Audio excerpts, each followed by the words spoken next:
In today's video, I'm going to teach you how to share project in CapCut so others can edit. If you're collaborating on a video and want teammates to jump in and make changes directly, CapCut makes that simple with a shareable edit link. Here's how to do it quickly and confidently. First, open CapCut and load the project you want to collaborate on. Make sure you're in the correct project timeline and that everything you want to share is visible and up to date. It helps to do a quick scan for any unfinished clips, missing media, or placeholders, so your collaborators see exactly what you intend. If you use multiple versions of a project, consider opening the one that's safe to share, such as a working copy, so your master version stays untouched. With the project open, look for the Share option in the editor interface, typically near the top right. Click it. The Share button is your gateway to collaboration. It's designed to give others access without you needing to export, send files, or compress anything. If the interface looks different, don't worry. CapCut updates its layout from time to time, but the share control will still be clearly labeled. Next, choose Create Link.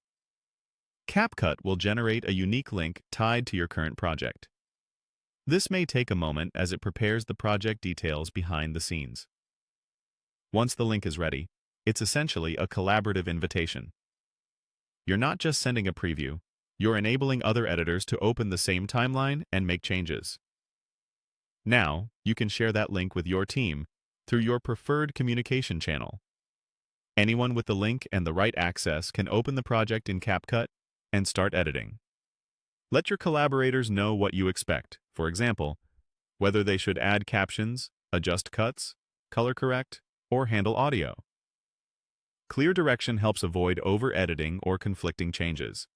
It's also a good idea to agree on version control, like announcing major edits in your team chat or duplicating the project before large changes, so nothing important gets lost. A couple of quick tips to keep things smooth.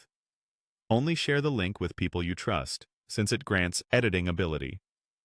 If something looks off when they open the project, ask them to refresh or reopen the link. And if a link ever stops working or gets misplaced, simply repeat these steps to create a new one. That's all you need to share a CapCut project for collaborative editing. Open your project, click Share, create the link, and send it to your team. Happy editing, and I'll see you in the next one.